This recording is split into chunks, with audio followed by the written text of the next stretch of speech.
नाही, त्या ठिकाणी मी कुणालाही मारण्याच्या धमक्या दिल्या नाही, कुठलेही आक्षेपार्ह विधान मी त्या ठिकाणी केलेलं नाही। त्यानंतर भाऊ हा व्हिडिओ जेव्हा आपण प्रसिद्धी माध्यमांवरती तो टाकला गेला, तो देशभर व्हायरल झाला, पूर्ण संबंध देशामध्ये त्याला करोडोमध्ये व्ह्यूज आले।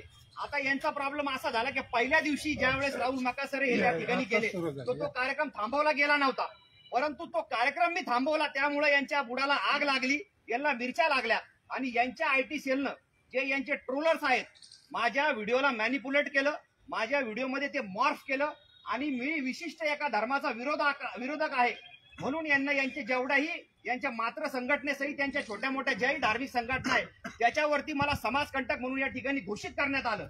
आणि ते घोषित केल्याच्या नंतर आज जर पोलीस आयुक्त साहेबांनी किंवा पोलीस प्रशासनाने जर माझे मोबाईल जर या ठिकाणी तपासला तर त्याच्यामध्ये मेसेंजरमध्ये मला अनेक प्रकारच्या धमक्या आलेल्या आहेत, वेगवेगळ्या पद्धतीची मला थ्रेटनिंग झालेली आहे, पण तरी सुद्धा आम्ही कुणीही तक्रार केली नाही। चला ठीक आहे, ट्रोलर्स आहेत ते, या देशामध्ये अनेकांना त्यांनी ट्रोल केलेलं, मी तो सोडून दिला।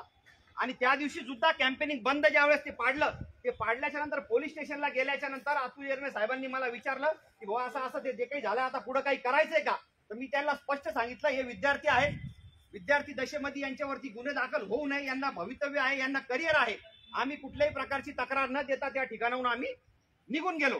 ते निघून गेल्याच्या नंतर जेव्हा प्रसिद्धी माध्यमांवरती सगळे व्हिडिओ व्हायरल झाले, ते व्हायरल झाल्याच्या नंतर पोलीस प्रशासनाच्या अधिकाऱ्यांनी मला संपर्क साधला, म्हणजे असं ते झालेलं आहे। म्हटलं भारतीय संविधानानं मला बोलण्याचा अधिकार दिलेला आहे, तो मी व्यक्त झालेलो आहे आणि रिलिजियस थिंक मी त्या ठिकाणी मी कुठेही बोललेलो नाही।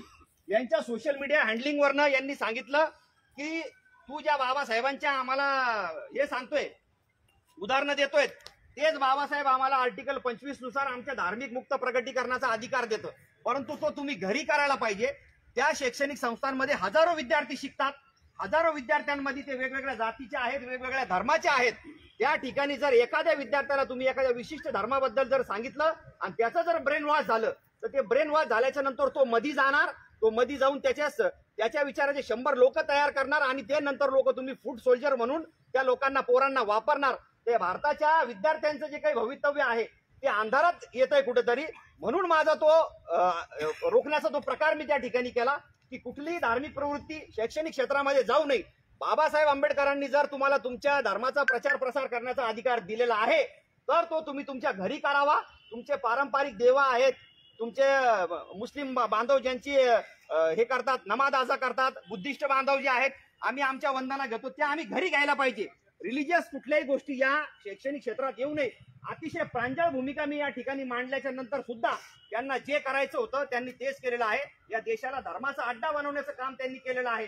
अनेक तरुणांचे ब्रेन वॉश करणं, त्यांना नंतर त्या ठिकाणी वापरून करून घेणं। परंतु या व्हिडिओच्या माध्यमातून पुन्हा एकदा मी सांगतोय, जे काही मुलं आहेत त्यांच्या आईवडिलांना विचारा, ते आईवडील काबाड कष्ट करतात, आईवडील आपल्या लेकरांना शिक्षण घेण्याकरिता महाविद्यालयामध्ये पाठवतात आणि तेच पोरं जर उद्या रिलिजियस होऊन जर काही बरं वाईट त्यांचं घडलं तर कुटुंब त्यांचे बर्बाद होणार आहे। या RSS वाल्यांचे कुटुंब बर्बाद होणार नाही। हा अजेंडा रेटणारी किंवा या लोकांच्या डोक्यामध्ये, पोरांच्या डोक्यामध्ये ही घाण भरणारी जी यंत्रणा आहेत, या लोकांचे मुलं जे आहेत, बहुजनांचे मुलं जे असतात ते कस्टडीमध्ये असतात आणि ही यंत्रणा राबवणाऱ्यांची मुलं या स्टडीमध्ये असतात, सिलिकॉन व्हॅली सारख्या ठिकाणी शिक्षण घेतात। आंबेडकरी चळवळ जी आहे ती मानवतावादी चळवळ आहे, देशाचं हित जपणारी चळवळ आहे, ही भूमिका आम्ही समोर घेऊन चालतो। पोलीस प्रशासनाचे ज्यावेळेस मला फोन आले त्यावेळेस मी त्यांना सांगितलं की आंबेडकरी चळवळीच्या वरिष्ठ नेत्यांच्या माध्यमातून ही बैठक कॉल केलेली आहे। उपद्रव माजवणारे आम्ही लोक नाहीत। 2 दिवसावरती सण आलेला आहे, धर्म कोणता जरी असला आम्हाला त्याचं महत्व कळतं, त्याच्यामुळं जी काही भूमिका घेणार आहेत ते वरिष्ठ मंडळी घेणार आहेत, ती भूमिका माझी नाही। मी माझी भूमिका प्रसिद्धी माध्यमांवरती मांडलेली आहे। आंबेडकरी चळवळ कुठल्याही धर्माच्या, कुठल्याही जातीच्या विरोधात नाही। आम्ही डिकास्टेड लोक आहोत, निधर्मी लोक आहोत, भारताच्या संविधानाला मानणारे लोक आहोत। हा सगळा प्रकार त्या ठिकाणी घडला। आज या बैठकीला सगळे लोक तुम्ही आलेला आहात। मला वरिष्ठांनी सांगितलं की जे काही घडलं असेल ते तुम्ही जे असेल तू त्या ठिकाणी मांडावं, म्हणून हे मांडलं। आता वरिष्ठांनी तो निर्णय घ्यावा आणि हा राहिला आता तो प्रश्न, माझ्यावरती जे काही गुन्हे दाखल झाले ती FIR माझ्यापर्यंत आलेली नाहीये अजून, मी ते बघितलेले नाहीये।